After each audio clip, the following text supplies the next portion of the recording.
예배하는 자의 축복입니다. 예배하는 자의 축복이라는 제목으로 말씀을 함께 나누고자 합니다. 오늘 시편 84편은 성경에는 고라자손이 쓴 글이라고 이렇게 나와 있습니다. 근데 또 어떤 분들은 이것이 다윗의 작품이 아닌가 그렇게 보시는 분들도 있습니다. 마치 다윗이 그 아들 압살롬에게 쫓겨다니는 그런 상황과 매우 흡사하기 때문에 그렇게 봅니다. 작가가 누구든 간에 지금 이 시편 저자의 모습은 하나님 성전에 아주 올라가고 싶은 그런 마음, 그런데 갈 수 없는 상황, 그런 상황에 놓여 있는 것입니다. 그래서 더 성전에서 드려지는 그런 예배, 제사에 대한 갈급한 마음, 사모하는 마음이 이 시편 84편에 절절히 담겨 있습니다. 1절 말씀을 같이 한번 읽어보겠습니다. 네, 여호와여, 주의 장막이 어찌 그리 사랑스러운지요. 네, 주의 장막이 어찌 그리 사랑스러운지요. 이 사랑스럽다는 말의 원어에 보면 물이 끓다라는 그런 의미가 담겨 있다고 합니다. 그래서 정말 사랑하되 이것이 막 펄펄펄 끓는 정도의 그런 열정의 사랑, 그것을 말합니다. 남녀 연인이 이제 막 만나서 한참 사랑이 피어오를 때, 그때의 마음. 2절 말씀 같이 읽어보겠습니다. 내 영혼이 여호와의 궁정을 사모하여 쇠약하며 내 마음과 육체가 살아계시는 하나님께 부르짖나이다. 네, 내 영혼이 여호와의 궁정을 사모하여 쇠약하며, 사모하다는 말의 원뜻에도 창백하게 된다라는 그런 의미가 있습니다. 그래서 사모하되 이것이 지나치니까 몸이 상할 정도로 쇠약해진다는 그 말이 있지 않습니까? 너무너무 바라보다가 이것이 일종의 상사병입니다. 너무 좋아하는 나머지 자기의 몸이 상할 정도의 그런 사랑하는 마음, 집착하는 마음, 이런 마음이 이 시편 기자에게 있었습니다. 예배를 너무 드리고 싶고 하나님 앞에 나아가고 싶은데 지금 그 성전에 나아갈 수 없는 어떤 그런 상황들, 이런 상황 속에 놓여 있는 모습을 봅니다. 예배를 향한 그런 사모함이 그에게는 마치 고통처럼 그렇게 다가오고 있는 그런 모습입니다. 그래서 그 성전을 사모하면서 참새도 제비도 그렇게 얻었다는 모습을 3절에 표현하고 있는데 우리 3절도 한번 같이 읽어보겠습니다. 나의 왕, 나의 하나님, 만군의 여호와여, 주의 제단에서 참새도 제 집을 얻고 제비도 새끼들 보금자리를 얻었나이다. 네, 이렇게 하찮은 짐승들도 주의 집에 저렇게 갈 수가 있는데 저도 가고 싶습니다. 그런 표현을 하고 있습니다. 작년 코로나가 터졌을 때 예배가 금지되었던 적이 있습니다. 대면 예배가 아예 안 되고 다들 집에서 드리지 않습니까? 그럴 때 참 성도들이 앉혀있지 않는 그런 자리에서 막 찬양하는 것이 너무 어색하고 참 힘들더라고요. 설교하는 것도 마찬가지입니다. 이렇게 앉아 계시면 그래도 반응이라도 나오고 이렇게 하면 되는데 아무도 안 계신 곳에서 막 있는 것처럼 이렇게 하려니까 너무 힘들었습니다. 그래서 다시 교회에 성도들이 왔을 때 얼마나 감격스럽던지 그때 그런 감격이 기억이 납니다. 서로 화답하고 서로 함께 예배하는 이것이 얼마나 큰 힘이 되는지 그때서야 더 깨닫게 되었습니다. 근데 성도들 중에서는 코로나 터지고 집에서 예배 드리라 하니까 아이고 편하고 좋네 라고 그렇게 생각하시는 분들도 더러 계셨겠죠. 예배를 대하는 나의 모습, 나의 자세, 이것이 어쩌면 나의 신앙의 수준을 보여주는 것입니다. 하나님 사모하는 마음, 예배하는 마음, 이것을 우리가 얼마나 사모하고 기다리고 좋아하느냐, 이것은 우리가 하나님을 사랑하는 것하고 똑같은 것입니다. 이 시편 기자의 정말 하이라이트는 10절에 있습니다. 10절 말씀 같이 읽겠습니다. 주의 공정에서의 한 날이 다른 곳에서의 첫날보다 나은즉 악인의 장막에 사는 것보다 내 하나님의 성전 문지기로 있는 것이 좋사오니. 네, 주님 궁중에서의 한 날, 하루가 다른데 아무리 좋고 화려한 곳에서 좋은 대접받고 맛있는 음식 먹고 하는 첫날보다 그것이 더 좋다는 것입니다. 그냥 문지기로 있는 것이, 저기 문지기로 서 있는 저 사람이 너무너무 부럽고, 그런 이 시편 기자의 모습입니다. 세상의 재미, 아름답고 화려한 것은 일시적입니다. 금방 사라집니다. 그러나 하나님이 주신 은혜의 가치는 사라지지 않는 것입니다. 가치 싸움입니다. 어떤 것이 더 가치 있는 것인가? 내가 생각하기에 세상적인 저런 물질과 쾌락과 즐기는 것이 더 좋은 사람들은 예배보다 훨씬 더 그쪽을 가치 있게 여깁니다. 그러면 예배는 하찮게 여기는 것입니다. 그러나 하나님 앞에 하나님을 만나고 은혜 받고 하는 이 주님과의 만남의 가치를 소중히 여기는 자는 거기에 더 우리가 우선순위를 두게 되는 것입니다. 어디에 더 가치를 두느냐? 이 땅의 참 행복과 참 가치, 참 축복은 세상에서 오는 것이 아닙니다. 속지 마십시오. 가치, 축복은 위로부터, 하나님으로부터 우리에게 주어지는 것입니다. 4절 말씀 같이 읽겠습니다. 주의 집에 사는 자들은 복이 있나니 그들이 항상 주를 찬송하리라. 네, 주의 집에 사는 자들은 복이 있나니 항상 주를 찬송할 것입니다. 주님 집에 주님과 교제하고 그 은혜 안에 머무는 그 사람이 참 복을 받은 사람이고 참 복된 사람이라는 것입니다. 오늘 이 시간 여러분 새벽에 나와서 함께 찬양하고 말씀 듣고 그러면서 기도하는 이 주님 전에 나온 여러분들이 오늘 이 시간에 이 세상 어느 누구보다도 여러분들이 제일 행복한 사람인 줄로 믿습니다. 제일 축복받은 사람이 되는 것입니다. 이 가치를 우리가 아느냐 모르느냐 하는 것입니다.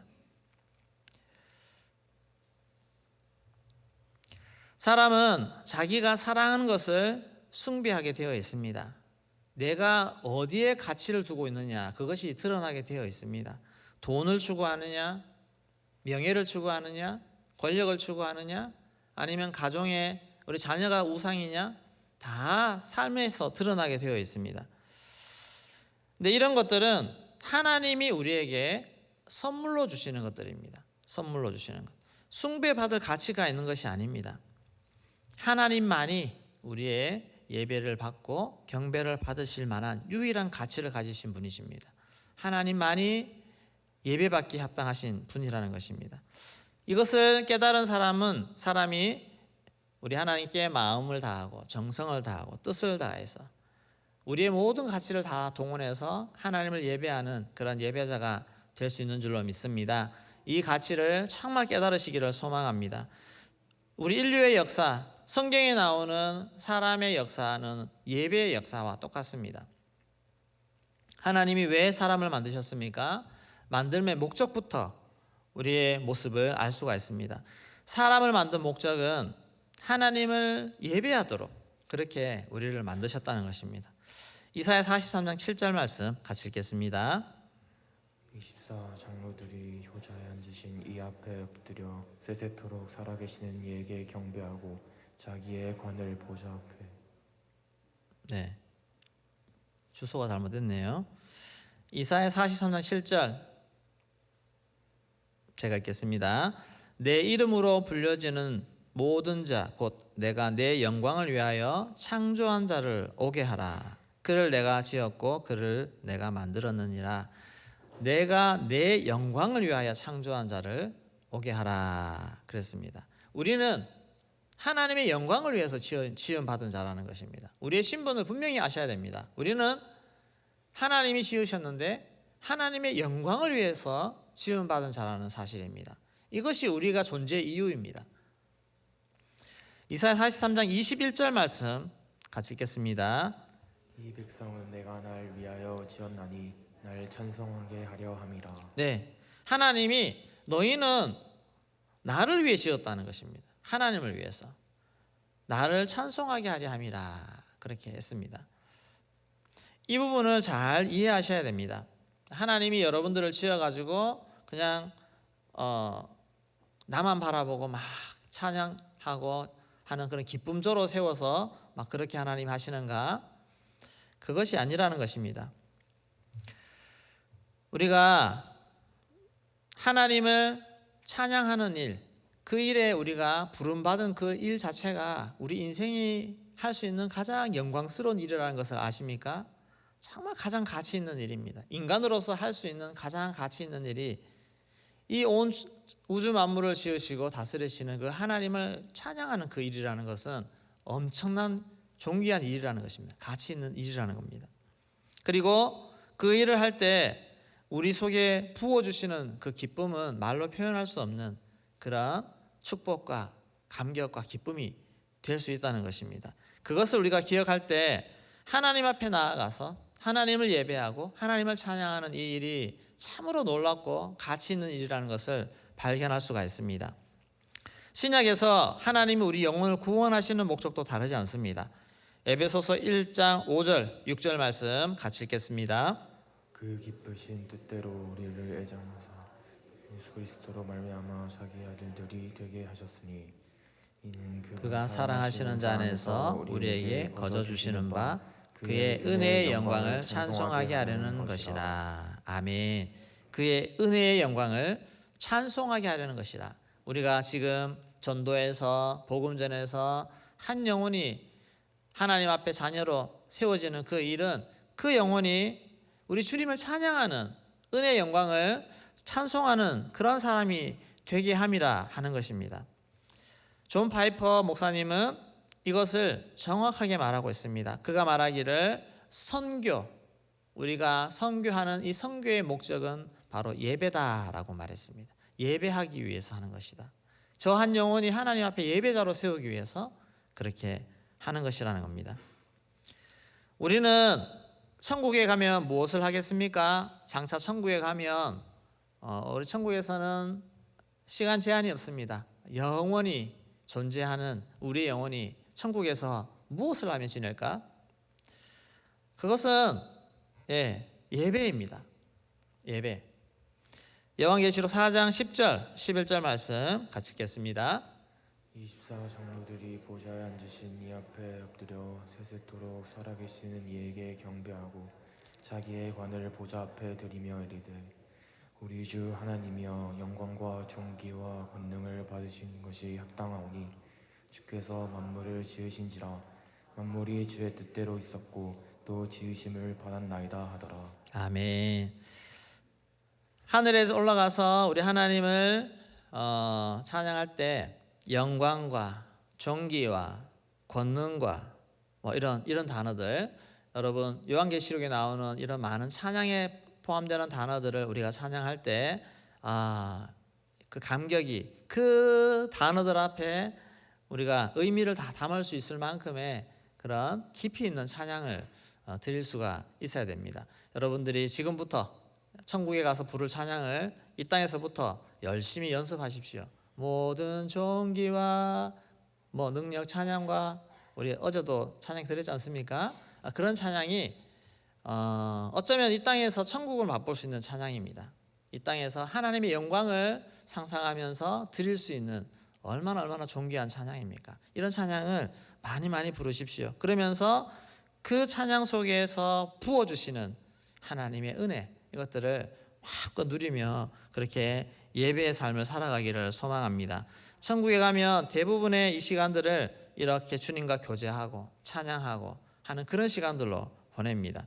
그러면 이 시간이 얼마나 좋을까 생각해 보셨습니까? 저는 예전에는 저렇게 가면 천국에 가서 저것만 하고 있으면 얼마나 지루할까 그런 생각을 했는데 근데 생각해 보면 여러분 연애 해보셨죠? 연애 못 해보신 분들은 죄송합니다. 결혼하시고 이렇게 하실 때는 그래도 왜 결혼하기까지는 그래도 잠깐이라도 좋은 감정이 있을 때가 있었잖아요. 그럴 때 막 식지 않고 이렇게 따끈따끈할 때, 그때는 늘 언제건 같이 있고 싶은 그 마음, 헤어지기 싫고 하는 그런 마음, 그 마음이 있는데, 하나님 앞에서 예배하는, 주님 앞에 천국에서 예배하는 우리 마음이 그런 마음, 정말 주님 앞에 보고 있으면 너무너무 좋고, 헤어지기 싫고 막 그냥 박수치고 잘하셨습니다 이렇게 하고 싶은 그 마음, 이게 예배자의 마음이요, 예배할 때 하나님이 부어주시는 마음입니다. 하나님이 우리에게 넣어주시는 기쁨, 그런 즐거운 마음들이 예배 중에 내내 하늘에서는 우리에게 넣어주신다는 것입니다. 그러면 얼마나 좋겠습니까? 슬픈 마음이 언제 생기겠습니까? 늘 기쁜데, 늘 감사한데, 이런 천국에서의 우리의 마음을 예배를 통해서 맛볼 수 있고 기대할 수가 있습니다. 이런 모습으로 여러분, 지금 예배 중에서도 좀 이런 천국을 조금이라도 맛볼 수 있는 그런 예배를 하나님 앞에 드릴 수 있기를 소망합니다. 하나님 예배할 때 이 은혜가 부어집니다. 또 예배할 때 주시는 축복 중에 하나는 하나님의 예배할 때 새 힘을 얻습니다. 주님이 우리의 영혼에 새 힘을 준다는 것입니다. 5절 말씀 같이 읽겠습니다. 주께 힘을 얻고 그 마음에 시온의 대로가 있는 자는 복이 있나이다. 네, 예배하러 나올 때 주님께서 새 힘을 주신다는 것입니다. 예배를 통해서 이 은혜를 받아야 됩니다. 우리는 성도들은 밥심으로 사는 것이 아니라 예배의 힘으로 살아가는 것입니다. 오늘 또 이렇게 새벽에 나와서 또 새 힘을 공급받고 그렇게 할 때 우리는 하나님의 사명을 감당할 수 있는 그런 힘이 공급되어집니다. 예배를 통해서 공급되는 줄로 믿습니다. 말씀과 기도와 예배를 통해서 우리는 이 에너지를 공급받게 되어집니다. 그래서 매일매일 예배 드리는 거 너무너무 감사하고 너무너무 귀하고 또 꼭 필요한 것입니다. 하나님 앞에. 또 시온의 대로가 열린다 했습니다. 5절 말씀에 뒤에 시온의 대로가 있는 자는 복이 있다 그렇게 말했습니다. 시온의 대로라는 이 단어의 원어는 메실라라는 단어인데 쌓아 올리다라는 의미가 있습니다. 시온의 대로는 그냥 다 잘 닦여 있는 길이 아닙니다. 내가 만들어야 됩니다. 인위적으로 그 길을 가면서 내가 정리하고 만들어서 길을 내는 것입니다. 시온의 대로는. 그래서 예배하러 올라가는 그 성전으로 나아가는 그 길은 나의 시온의 대로는 내가 닦아야 됩니다. 내가 자주 다니면서 또 자주 밟고 정리하고 닦아야 길이 열리는 것입니다. 나에게는 우리 하나님께로 나아가는 시온의 대로가 열려 있습니까? 닦여 있습니까? 이것이 잘 닦여진 사람도 있습니다. 그러나 아직 길이 잘 보이지 않아서 가다가 길을 잃어버리는 사람도 있습니다. 이 시온의 대로를 잘 닦아서 언제나 하나님께로 정말 나아가고 이 시온의 대로를 통해서 하나님의 축복이 우리에게 부어집니다. 예배를 통해서 이 시온의 대로가 더 넓어지기를 소망하고 하나님과 나와의 영적 관계들이 더 돈독해지고 더 풍성해지고 다 정말 주님 예배할 때마다 기대하고 그렇게 사랑하는 마음, 마치 연인을 만나는 것처럼 그런 마음으로 주님 앞에 나아갈 수 있기를 소망합니다. 이 일을 통해서 가장 큰 축복은 주님과의 친밀함입니다. 주님과 친밀하고 또 주의 뜻을 내가 들을 수 있고 또 위로부터 주어주시는 이 영적인 새 힘, 마음을 새롭게 하시는 그 힘을 공급받고 그렇게 해서 예배하는 자로서의 모든 축복들을 받아 누릴 수 있는 그런 은혜를 누리시기를 주의 이름으로 축복합니다. 네, 찬양하겠습니다.